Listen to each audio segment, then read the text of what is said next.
And God blessed Noah and his sons, and said unto them, Be fruitful and multiply, and replenish the earth. And the fear of you and the dread of you shall be upon every beast of the earth, and upon every fowl of the air, upon all that moveth upon the earth, and upon all the fishes of the sea.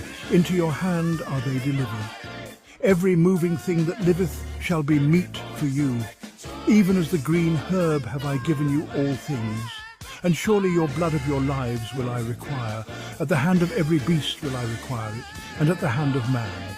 At the hand of every man's brother will I require the life of man. And God spake unto Noah and to his sons with him, saying, And I, behold, I establish my covenant with you, and with your seed after you, and with every living creature that is with you, of the fowl, of the cattle, and of every beast of the earth with you, from all that go out of the ark to every beast of the earth. And God said, This is the token of the covenant which I make between me and you, and every living creature that is with you, for perpetual generations. I do set my bow in the cloud, and it shall be for a token of a covenant between me and the earth.